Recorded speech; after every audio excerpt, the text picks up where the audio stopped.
The first alarm did not come from radar. It came from silence. One moment, every communication channel from Earth was alive, cargo manifests, weather data, news feeds, personal transmissions from families and friends going about their days. The next moment, all of it vanished. Not interrupted, not scrambled, just gone, as if someone had reached into the electromagnetic spectrum and torn out the thread that connected a planet to the rest of the universe. I was at my station aboard Luna Base, tracking a routine fuel delivery from the European Orbital Depot, when the displays went blank. My colleague Owen Clark looked up from his panel with a confused expression. He opened his mouth to say something. Then the observation window turned white. Not the white of sunlight, the wrong kind of white, the kind that comes from something being destroyed at very high speed. It bloomed outward in rings above the surface of Earth far below us, and then another bloom appeared further east, and then another, and the rings multiplied until the planet looked like it was covered in flowers made of fire. I pressed my palms flat against the console to stop my hands from shaking, and I watched. The impacts came in sequences, 7, then 12, then more than I could count. Kinetic projectiles dropped from orbit, no explosive charge required when the mass and velocity are high enough. They fell in patterns that told me they were targeted, not random, specific. The fires appeared over population centers, over power grids, over the network nodes that kept civilization connected. Owen was already on the emergency line, shouting coordinates and requesting confirmation from Earth Command. No confirmation came. The surface feeds were frozen. The emergency channels broadcast nothing but static. The only sounds in our station were the alarm tones and the sound of people trying to reach someone who could no longer answer. I sat down at my terminal and started recording. I did not think about it. I did not make a conscious decision. My hands moved on their own, pulling up every sensor output available, tagging each reading with a timestamp, capturing the frequency signatures of the weapons, noting the positions and vectors of the ships appearing on long-range radar. There were a lot of them, more than I could account for with any defensive theory I had ever studied. The fleet came out of a fold point above the southern hemisphere. The ships were enormous and built without a single curved line anywhere on them, angular, dense, gray-black against the stars. They moved in practiced formation, adjusting positions with the precision of something that had done this many times before. They did not rush. There was no urgency in their movements. That detail frightened me more than their size. Then the broadcast hit every frequency at once. Our systems translated it imperfectly but clearly enough. Species designation, human. Threat level, negligible. Planetary reduction, authorized. Estimated resistance duration, 72 hours. Owen read it off the screen twice without speaking. Then he said, quietly, that they had not called it a war, that they had called it a reduction. I did not answer him. I kept typing.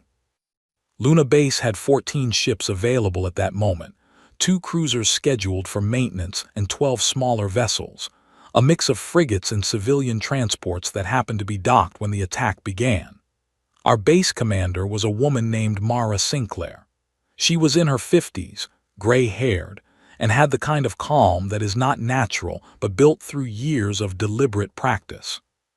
She opened the command channel and said what needed to be said, without spending a single word on anything unnecessary. She said the base had no shielding capable of withstanding the weapons being used below. She said 14 ships against that fleet was not a battle. She said the only rational course was to move the ships, the personnel, and as much data as we could carry to a position outside the immediate combat zone, regroup, and preserve the capacity to make future decisions. Nobody argued. We moved. The 14 ships left Luna Base in a loose formation and pushed hard for the system's outer boundary. The alien fleet did not chase us. They were still occupied with Earth's surface. That told me something about how they thought of us. We were not worth the diversion of resources. We were irrelevant. a handful of stragglers too small to bother with. I sat in the rear compartment of the cruiser called the Gray Anchor and continued working. A young technician named Finn Harlow sat across from me, still in his base uniform because there had been no time to change. He watched me type for a while, and then asked why I was still recording when there was nothing left to protect. I told him I was not recording to protect anything. I was recording to understand. He thought about that for a long moment. Then he asked me to share the files. That was the beginning of something. Not a plan yet, not even close. Just two people in a metal ship flying away from a burning planet, choosing to look at the data instead of looking away from it. We gathered at an emergency rally point beyond the outer system. Commander Sinclair held a channel meeting across all 14 ships and gave a direct account of what had happened.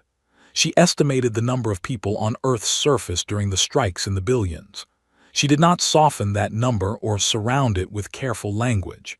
She gave it plainly and let everyone sit with it. Then she asked if anyone had anything useful to add. Eli Vance, the commander of one of the frigates, said one thing. He said that the fleet had classified humans as a negligible threat. He said he wanted to know how they had arrived at that number and whether the number was correct. Something moved through the channel silence after he said that. Not hope. It was too early for hope, but something harder than despair and pointed. I said I had data. Sensor readings, frequency captures, ship signature profiles, fold point coordinates, weapon timing sequences. I said I did not know what it added up to yet, but I had it and I would keep building it. Mara Sinclair told me to keep building. The meeting ended. 14 ships drifted in the cold dark at the edge of our ruined system, and the people aboard them made the kind of silent choices that people make when they have lost everything and have to decide what they become next. I looked at my data pad. I had hours of recordings, terabytes of sensor information, enemy frequencies, weapon signatures, fold point mathematics. I had lost my home. I had lost most of my species. I had lost everything familiar and warm and certain. But I had the numbers, and the numbers were the first step towards something the alien fleet had not included in its calculations. They gave us 72 hours. We decided to take 3 years.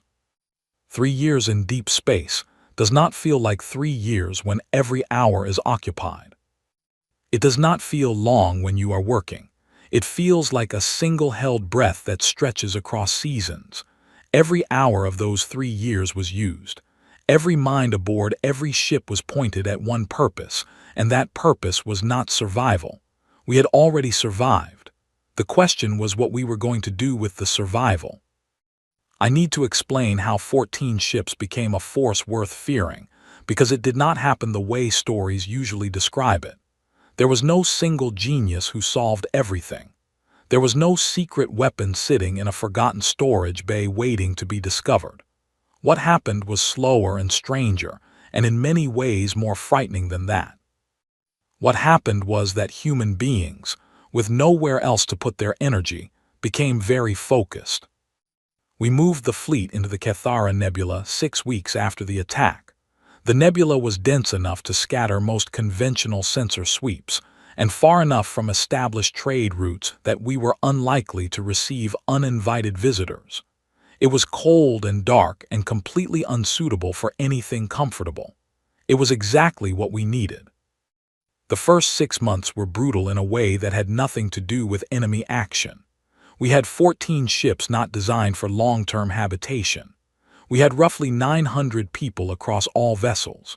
We had limited food synthesis, limited medical supplies, and a constant grinding awareness that the civilization that had built all of our tools, systems, and supply chains was gone.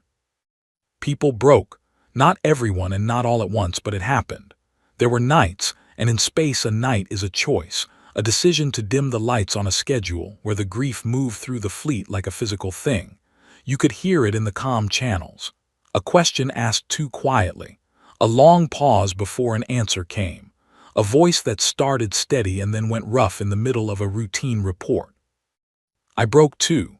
Once. I allowed myself one night in an empty equipment bay where I felt the full weight of what had been taken, and I did not fight it or redirect it or convert it into productivity. I just sat in it. It was the worst night of my life and also, in a strange way, one of the most important, because when it was over, I understood something I had not fully understood before. The grief was fuel. It was not something to be overcome. It was something to be converted. I was not the only one who came to that conclusion. I watched it happen across the fleet in different ways and at different paces, but the direction was the same. People stopped looking back and started looking forward, and the look in their eyes when they looked forward was not warm. Mara Sinclair formalized what was already happening informally. She called it the Prometheus Doctrine, and the name spread quickly because it fit. The doctrine was not a military strategy in the traditional sense.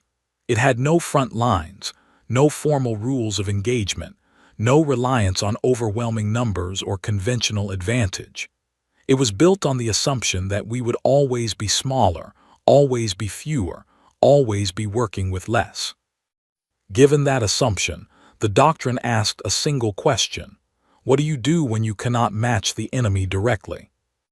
The answer the doctrine gave was, you do not try. Instead, you study. You learn how the enemy thinks, how they plan, what they expect, and what they cannot imagine. Then you act only in the spaces they cannot imagine. You strike where they have not built defenses because it has never occurred to them that a strike could come from that direction. You use their confidence against them the way a current uses a stone, not fighting it, but flowing around it until the path you have carved is deeper than anything force alone could make. I wrote large portions of the Prometheus Doctrine alongside Eli Vance and a sharp, quiet engineer named Clara Holt, who had been aboard one of the civilian transports when the attack occurred. Clara had no military background at all.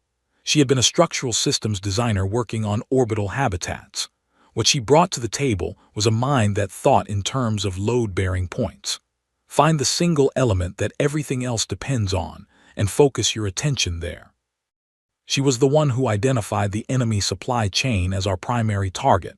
She said their military power was immense and direct engagement would accomplish nothing.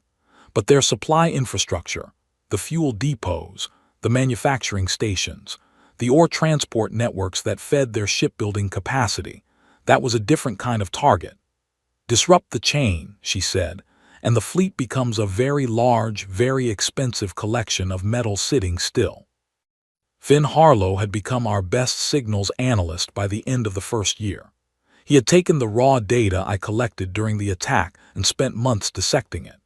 He mapped the enemy communication protocols, identified the encryption patterns used for routine fleet coordination, and found a set of frequencies they broadcast on that they apparently considered too minor to protect carefully.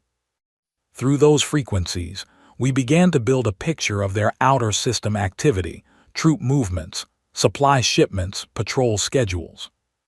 We also made contact with the Drawl. The Drawl were an insectoid species, highly intelligent, with a technological base nearly equal to the Vreth Empire that had conquered them.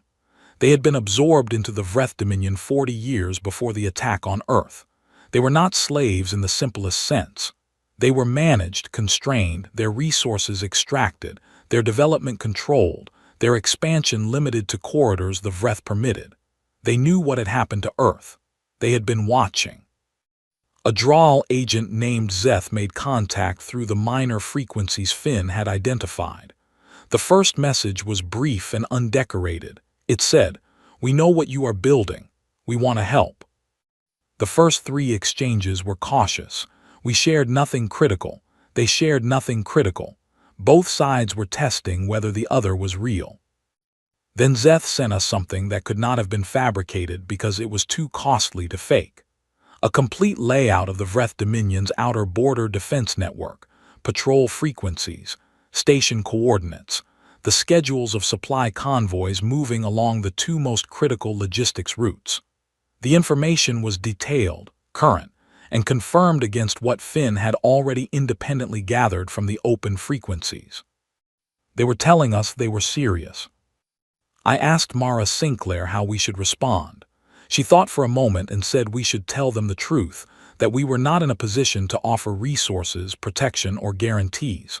We could offer them exactly one thing: genuine partnership. Equal voice at every table where decisions were made. No hierarchy between the species. Shared risk and shared outcome. We sent that message to Zeth. The response came back in under an hour. It said, "That is the first time anyone has offered us that in 40 years." The alliance had no name and no ceremony. It was built on information shared and trust built slowly over 6 months of careful cooperation. But it was real, and it mattered in ways we could not fully measure yet. Meanwhile, the fleet was changing. We had started with 14 ships in various states of repair. By the end of the second year, we had 23. 3 were built from salvaged components gathered at the edges of dead space stations. 2 were draw vessels operating under joint command. The rest were our original ships, refitted and improved far beyond their original design specifications. The weapons we built were not copies of Vreth technology. We had studied their weapons closely enough to understand the physics behind them, and we had deliberately chosen different approaches. Our systems were designed not to be the strongest in a direct confrontation, but to be the most unexpected in the specific environments where we planned to use them. Every piece of equipment we built carried Clara Holt's logic in its design. Find the load-bearing point and apply force exactly there. A navigator named Aaron Cole had joined the command group by year 2. He was young, younger than most of us, but he had a quality I had never encountered quite so purely in anyone else. He could hold an enormous amount of conflicting information in his mind at once and move through it without losing the thread. He became the architect of our operational timing. Every strike we planned had to unfold across multiple systems simultaneously, confusing the enemy picture of where we were and what we were doing. By the end of year 3, we were ready. Not comfortable, not confident in the way that comes from believing nothing can go wrong, but ready in the way that a door is ready to open, because everything needed to open it is finally in place. The Galactic Conclave had heard rumors of us by then. Our fleet had been sighted twice at the edges of monitored space, and both sightings had gone into Conclave intelligence reports under the category of unconfirmed. Several species had sent quiet inquiries through channels that were technically unofficial. An ambassador from a species called the Sealeth sent a single-line message routed to us through Zeth's network. It said, "We did not know you were still alive." I wrote back personally. I said, "Neither did the Vreth." They had given us 72 hours. What they had actually given us was exactly enough time to become something they had no framework for understanding. We did not begin with fire. That was the first thing the Vreth failed to anticipate, because fire was the first move every military force in recorded galactic history had ever made. Begin with fire. Begin with direct confrontation. Measure strength against strength. It was the expected move. It was also the one we had no interest in making. We began with logistics. On a single coordinated night, across 11 separate locations spread through the outer sectors of the Vreth Dominion, 7 fuel depot stations went dark. Not destroyed, not at first. Shut down. Our teams moved in under signals cover provided by Finn Harlow's frequency maps, placed precision disruptors on the power relay systems, and left before a single alarm triggered. The depots went offline silently, the way a candle goes out when someone removes the air from around it. The Vreth response to the shutdowns was exactly what we had modeled. They assumed equipment failure. The Dominion's outer border region was vast and lightly administered, and technical failures in remote stations were not unusual. Repair teams were dispatched. Investigations were opened. The administrative response moved at the pace of bureaucracy in a large empire, which is to say, slowly. By the time the repair teams arrived at the first depot, we had already moved to the second phase. Zeth's intelligence had identified the two primary ore transport routes that fed the Vreth shipbuilding facilities in the mid-sector.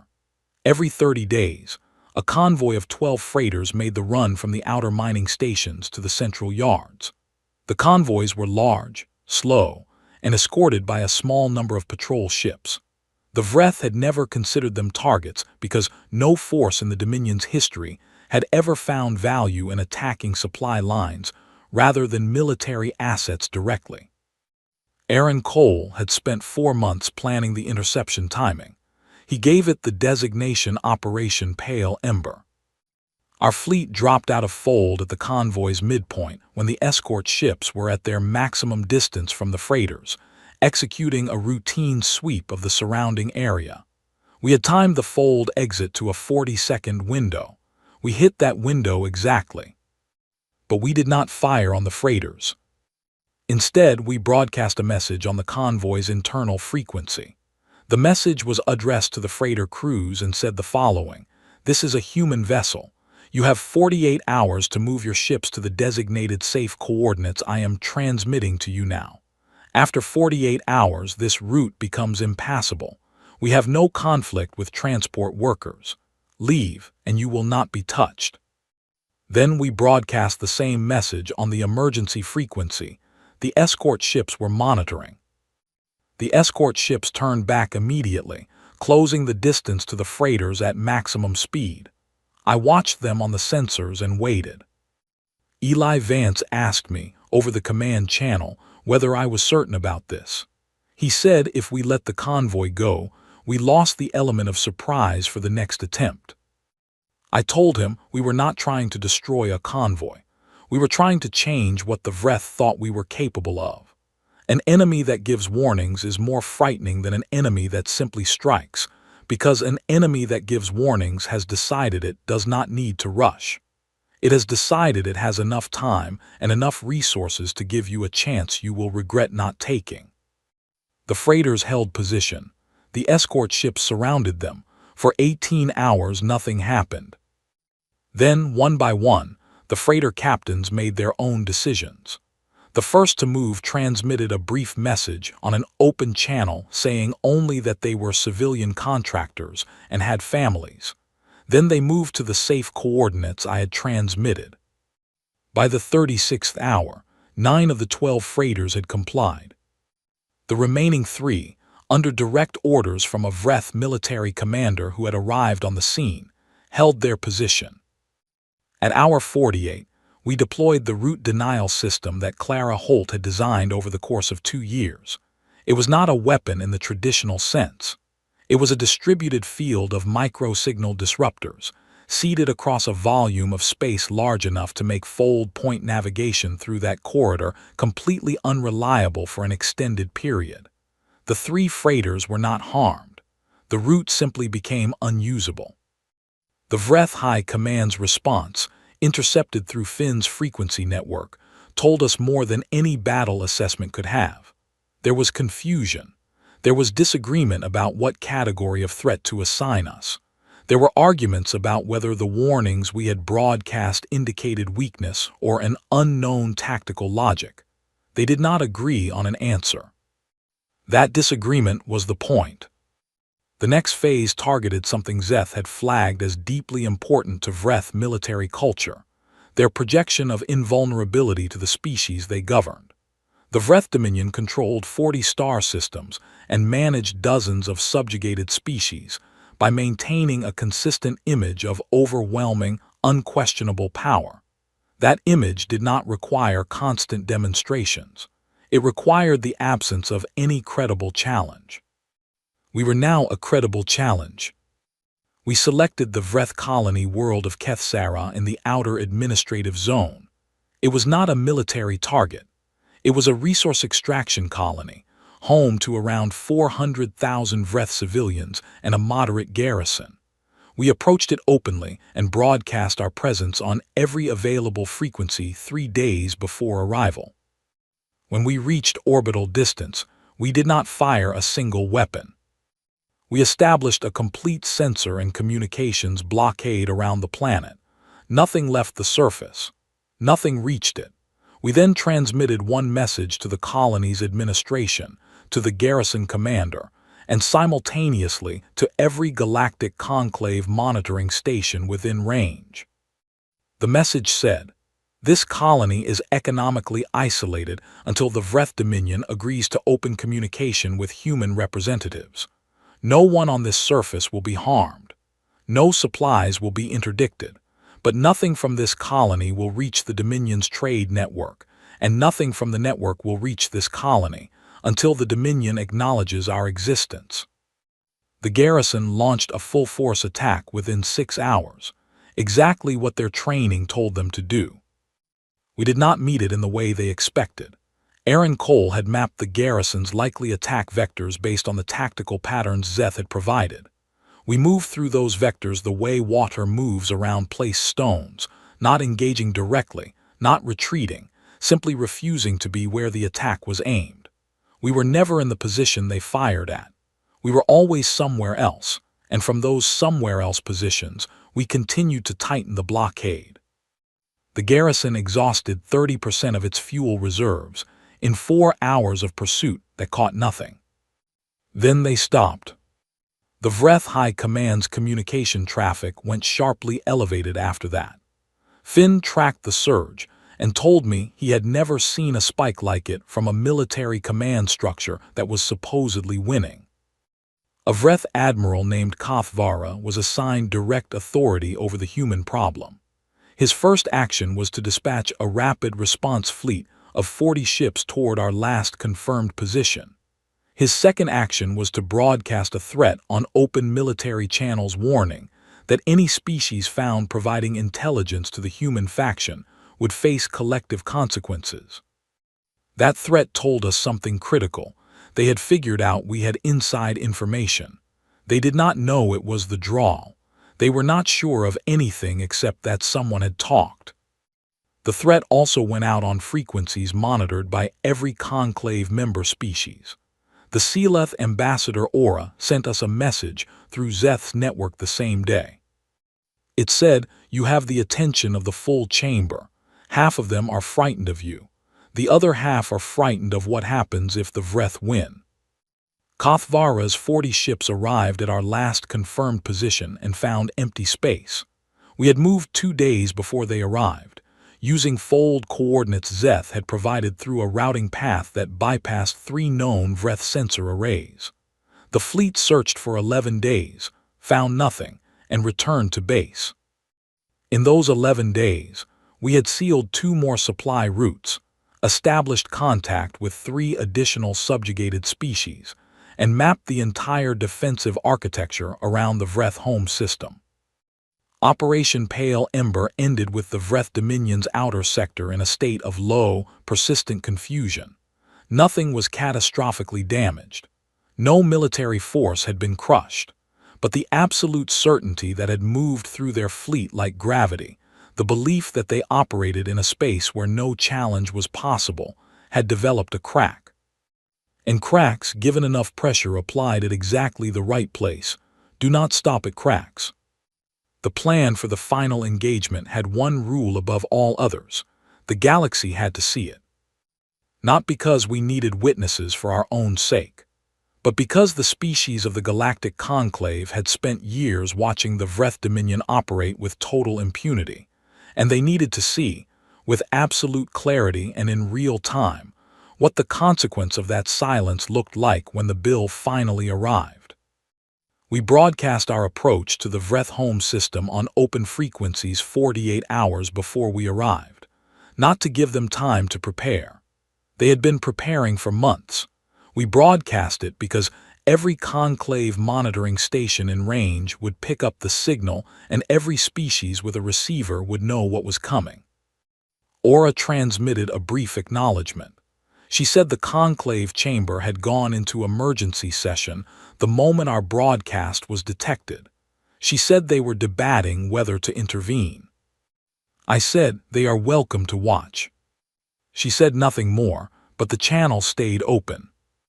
Our fleet dropped out of fold at 17 points simultaneously around the Vreth home system. I want to be clear about what our fleet was by that point. It was not the 14 battered ships that had fled Luna Base 3 years earlier. It was 41 vessels, nearly half of which were captained and crewed by members of the 14 species the Vreth Dominion had subjugated over the past century. The Drawl had 3 ships in formation. The Sealeth had sent 2 observers who, on the day of the engagement, asked for permission to fight. I gave it. There were species in that fleet whose names most humans had never heard before, who had lived their entire lives under Vreth control and had never had a reason to believe that would change. They were there. They were ready. One flag flew on every ship, not a human flag.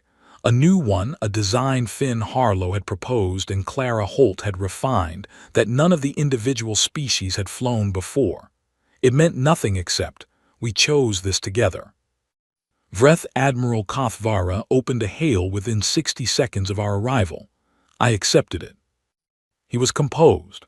I will give him that. He looked at the sensor readouts on his end showing 41 ships positioned at 17 points around his home system, and his expression stayed professionally controlled. He spoke at length. He referred to humanity as a biological curiosity. He used the word primitive 3 times. He described our alliance with subjugated species as desperation, and said that desperation had a recognizable shape that always ended the same way. I let him finish completely. I did not interrupt once. Then I shared my screen with him. He saw the targeting data. He saw 41 ships with every system active and every targeting solution locked. He saw the combined fleet readiness report, not just the human ships but all of them, fully charged, fully crewed, fully committed. I played his own broadcast back to him, the one from 3 years ago. Species designation, human. Threat level, negligible. Planetary reduction, authorized. Estimated resistance duration, 72 hours. I let it finish. Then I said, you gave us 72 hours. I would like to give you 48. Move your civilian population to the designated safe coordinates I am transmitting now. Military vessels may stand down or evacuate to outer system coordinates. After 48 hours, we engage everything that remains. He said he would not negotiate with a dead species. I said, then pay close attention because you are going to have to update your records. The engagement began.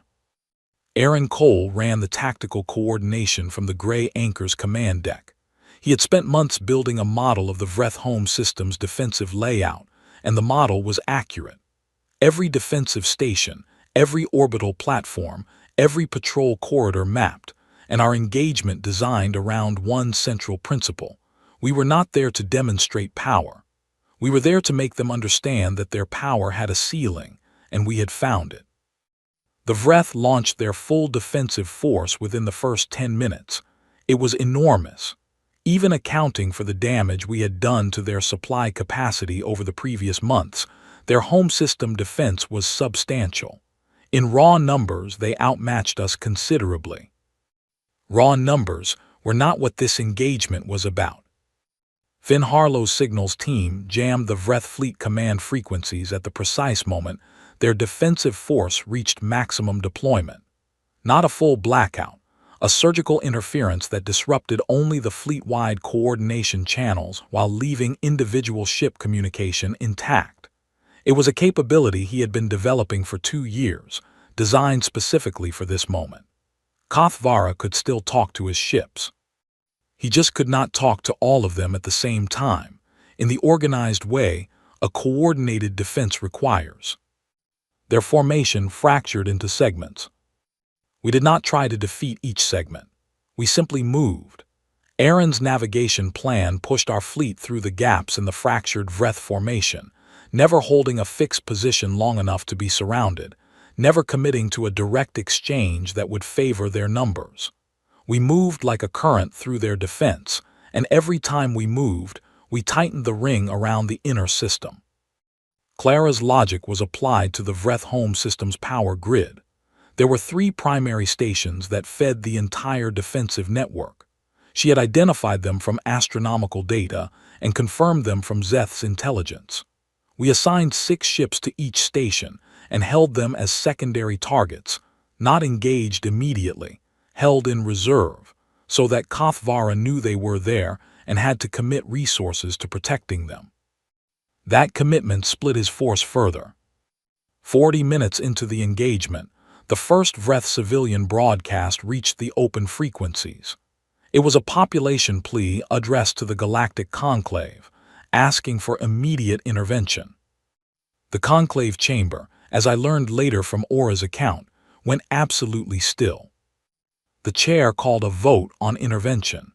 Every member species was given 30 seconds to register. The result was unanimous abstention. Not one species moved to help the Vreth Dominion. I heard the result over Aura's open channel and allowed myself exactly 2 seconds of stillness before returning to the command screens. Kothvara opened a hail again at the 90-minute mark. The control in his voice was gone. He asked what we wanted. I told him what we wanted had not changed. Civilian evacuation to safe coordinates, military vessels standing down or withdrawing. After that, the Vreth Dominion and humanity would sit at the same table and determine together what came next. He asked why we had not simply destroyed the home system. I said because this was never about destruction. He was quiet for a long time. I could see him processing the fact that the species his empire had classified as negligible had just delivered a result that the most powerful force in the known galaxy had not encountered in a century of dominance. He gave the stand-down order 4 hours after the engagement began. It was orderly. Whatever else they were, the Vreth military followed its command structure with discipline, and when the command changed, the transition was clean. Ships pulled back. Stations powered down their targeting systems. The civilian evacuation proceeded according to the plan we had transmitted. The engagement ended without a single civilian casualty on either side. Our fleet held its positions. We did not advance into the inner system. We did not occupy anything. We simply remained at every one of our 17 points, visible and present and impossible to ignore. On every frequency that Conclave monitoring stations tracked, the whole thing had played out in real time. Aura's open channel was still live. She said in a voice that was very quiet that the chamber had been watching without speaking. She said that when the stand-down came and the casualty figures began to be assessed, minimal on both sides, 0 civilian, the silence in the chamber had changed in quality. She said she was not sure she had the right words for what kind of silence it was.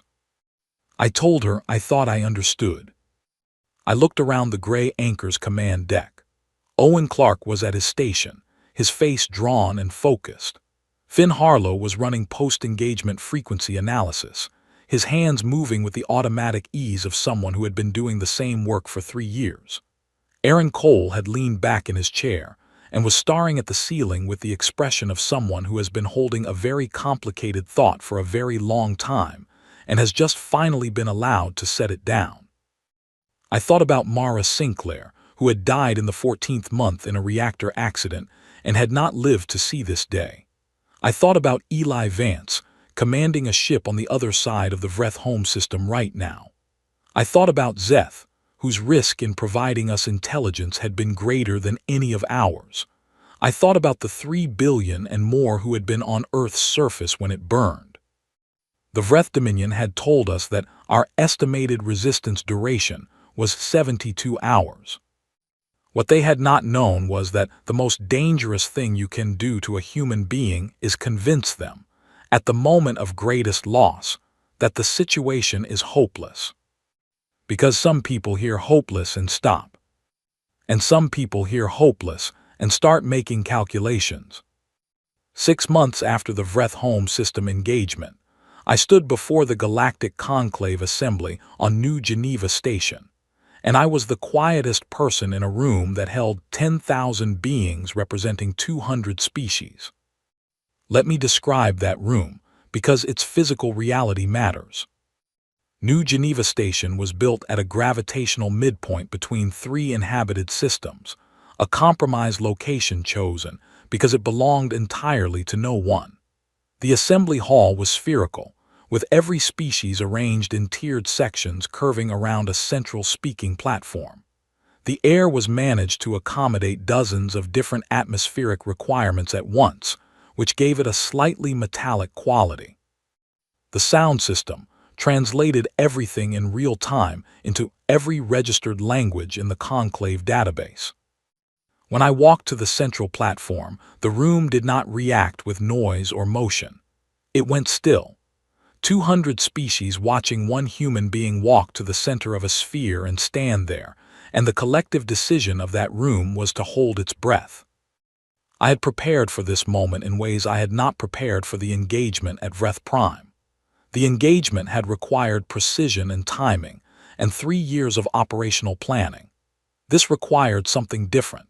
It required me to say things that were true in a room full of beings who had made choices that mattered, and who needed to hear those truths clearly and without the kind of anger that makes it easy to dismiss what you are hearing. I did not come to make them afraid of us. I had already done that, whether I intended to or not. I came to make them responsible. I began by telling them what they already knew, that humanity had survived, that we had spent 3 years in the dark building a force and an alliance from nothing, that we had engaged the Vreth home system's defenses, ended the engagement with minimal casualties on all sides, and delivered a clear political outcome. These were the facts of what had happened, stated plainly. Then I said what they did not know I knew. I told them that before the attack on Earth, a Vreth diplomatic transmission had passed through the Conclave's information exchange, a transmission in which the Dominion notified the Conclave of its intentions toward a species designated as non-member. I told them I had the timestamp, the routing signature, and the access logs showing which member species had received and opened that transmission before the attack took place. The silence changed. 200 species in a spherical room, and the silence shifted into something with a different texture, heavier, more careful, the kind of quiet that comes when a large number of beings simultaneously decide to stay very still. I said I was not there to prosecute anyone. I was not a court. I did not have the authority to determine guilt or assign consequences for what had been a political decision made by sovereign entities. But I said that decision had allowed the deaths of more than 3 billion people. And I said the moral reality of that choice did not disappear because it had been made quietly and could not be formally adjudicated. The conclave chair asked me, after a pause that lasted nearly a full minute, what humanity wanted. I said we wanted 3 things, and I wanted to be very clear that I was calling them demands, not requests. The first demand was formal recognition of humanity as a full conclave member with equal standing, effective immediately, with no probationary classification and no membership tier below that of any existing member species. The second demand was the establishment of a conclave accountability mechanism with real authority, a body empowered to investigate actions by any member species that affected the life and welfare of non-member species, with the power to impose actual consequences and not merely advisory resolutions. The third demand was the immediate and formal recognition of the 14 species that had allied with us as full conclave members, with the same standing we were requesting for ourselves. That third demand changed the atmosphere of the room more than anything else I said, not the accountability mechanism, which threatened the powerful, and not our own membership, which had been anticipated. The demand for the 14 subjugated species to receive equal standing was not what anyone had prepared for. I explained why I had made it. I said that humanity had survived because those species had helped us. I said the help they gave was not given out of desperation or because they had no other choice. It was given because they saw in us, perhaps for the first time in their long experience of the galaxy, a power that was willing to treat them as partners rather than resources. I said we intended to honor that, and that our own membership was worth nothing to us if it was achieved at the expense of the people who had made it possible. I stopped speaking. I had said what I came to say, and I was not going to add to it or soften it or explain it further. The Sealath ambassador Aura rose from the Sealath section. She was tall and angular-faced, and she stood very straight in a way that communicated something clear even across the species barrier. She said, "The Sealath delegation seconds all 3 demands as presented and calls for an immediate vote." The room responded. Not with noise. That is the part I have tried to describe to people since and never quite managed to capture. It did not respond with applause or outcry or argument. One by one, across the tiered sections, individual delegations rose. Some species rose as full groups. Some sent a single representative forward. The 14 species who had fought alongside us rose together in a coordinated movement that told me they had planned it in advance, that they had talked among themselves, and decided they would do this no matter how the room felt about it. The vote was called. Recognition of humanity as a full conclave member, passed. Establishment of an accountability mechanism with enforcement authority, passed with 11 abstentions. Recognition of the 14 allied species as full conclave members, passed. The conclave chair recorded the results and announced them in the formal language of the body. When it was done, I was still standing on the central platform, and the room had gone quiet again, but in a different way. The kind of quiet that comes after something has shifted permanently and every being present knows it. I had one more thing to say that was not part of the demands. I said I wanted to speak briefly, not as humanity's representative, but as an individual who had been at Luna Base 3 years ago and watched the planet below him burn. I said I understood why the conclave had made the choices it made. I did not mean that the way people mean it when they want to soften a criticism. I meant it factually. The conclave was a structure built to manage relationships between species who each had their own interests and their own fears, and their own reasons for wanting the powerful to remain at a distance from their borders. Humanity had not been a member. Humanity had not been, from the conclave's perspective, a relevant factor. The math of that position was coherent. I said the problem with coherent math was that it did not account for what it felt like to be on the other side of it. I said that 3 billion and more people had been on the other side of that math, and they had not survived to express an opinion on it. I said I was not asking the conclave to carry that as guilt, because guilt was not what I needed from them. I was asking them to carry it as memory, as a weight that stayed present in every decision made in this room going forward. Not as punishment, but as ballast, the thing that keeps a structure from drifting too far from the truth of what it exists to do. I said the conclave existed, in theory, to protect the right of every species to exist and develop without being reduced by the power of its neighbors. I said humanity was willing to work within that structure, to strengthen it, to be a voice and a force within it for exactly that purpose. But I said we would also be watching. Not as a threat, as a function, as the thing that a near extinction changes you into, whether you want it to or not, a species that can never again hear the word negligible without knowing exactly what it costs. I stepped back from the central platform, or across the room to meet me. She was followed by the representatives of the 14 allied species, moving in a loose group toward the platform from their respective sections. Behind them, several other conclave members who had not spoken during the session began to move as well, quietly, without ceremony, crossing the floor to be present in a way that meant something even without words. I stood in the center of that gathering and felt the weight of the moment in a way I had not felt the weight of the engagement or the years of planning or even the night I sat in the equipment bay and let the grief move through me. This was a different kind of weight, not heavy in the way of grief, but dense, full of everything it had taken to arrive here and everything it would take going forward. Owen Clark was in the observation gallery above the assembly floor.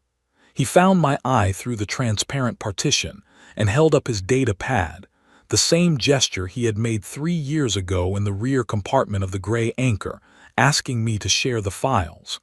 I almost smiled. Finn Harlow was beside him, not looking at me but at the floor of the assembly, cataloging everything with the same focused attention he had brought to 3 years of signals work. Some habits run too deep to pause even for history. Aaron Cole was back on the gray Anchor, preparing a report on the voting patterns and what they suggested about the political alignments we would need to navigate going forward. He had told me before I entered the assembly that this was not an ending, and that I should not walk in there thinking it was. He was right. He usually was. Earth was rebuilding. That fact deserves to be stated plainly, because the magnitude of it is easy to lose in the details of everything surrounding it. The planet had been through something that should, by any reasonable measure, have ended it. 3 billion plus lives gone. Infrastructure across entire continents destroyed. The ecological systems of the surface disrupted in ways that would take generations to fully recover. And yet, the people who had survived were not waiting, and they were not paralyzed. They were doing what the species does when it is faced with a condition it did not choose and cannot undo. They were adapting. New systems were being built, not replicas of the old ones, but something more durable, more distributed, designed by people who understood exactly what a centralized infrastructure looks like when someone decides to target it from orbit. The agricultural networks were different. The power grids were different. The cities being reconstructed looked nothing like the ones that had stood before, because the architects designing them were people who had grown up knowing what had happened to the ones that came before and were making different choices. A generation of children was growing up on that planet who had never known the before. They knew the story because we would not let it be forgotten, but they did not know it as memory. They knew it as history, the thing that had made the world they lived in what it was. Some of them were angry. Some of them were determined. Most of them were both. I thought about those children sometimes when the work felt too heavy, or the decisions too consequential, or the distance from home too wide to hold comfortably. I thought about what they would inherit from what we were building here. Not a perfect system. There is no such thing as a perfect system of governance between beings who each have their own needs and their own fears, and anyone who tells you otherwise has not been paying attention. What they would inherit was a structure with a memory, a conclave with an accountability mechanism that had teeth, a coalition of species who had learned, at significant cost, what happens when you decide to stay quiet while the powerful make decisions about who is worth protecting. That was not nothing. That was the most important thing any of us could leave behind. Aura stood beside me as the gallery began to empty. She was not a being who spoke beyond what was necessary, but before she returned to the Sealeth delegation, she said one thing I have kept with me since. She said that the Sealeth had a concept in their oldest philosophical tradition, a word that translated loosely as the pressure that reveals what something is made of. They applied it to metals, to structures, to individuals, to civilizations. She said humanity had been subjected to a version of that pressure that no civilization in the Conclave's recorded history had survived in any form that resembled what they had been before. She said we had come out of it recognizable. She said that was, in her tradition, the rarest outcome. I held those words for a long time after she left. I had made myself a promise when I stood at the window of Luna Base and watched the planet below me burn. I told myself I would not allow myself to cry until it was finished. Not in the first days when the grief was enormous and the situation was desperate. Not during the 3 years in the dark. Not during the engagement. Not in the moments after. When it was finished, I would let myself feel the weight of all of it at once. Standing in the empty assembly hall of New Geneva Station, with the vote recorded and the demands accepted, and the names of 14 species added to the Conclave's membership rolls for the first time in their histories, I decided that finished was close enough. One tear. Not from weakness, I want to be clear about that. Not from relief, exactly. From the simple acknowledgement that the people who had not survived deserved to be mourned by someone who had, and that I had been carrying that acknowledgement sealed inside me for 3 years like something too fragile to open while still in motion. I let it fall. Then I picked up my data pad, opened a channel to the gray anchor, and told Aaron Cole to begin preparing the agenda for humanity's first official session as a full conclave member. He asked me how the speech had gone. I said it had gone the way things go when they are true.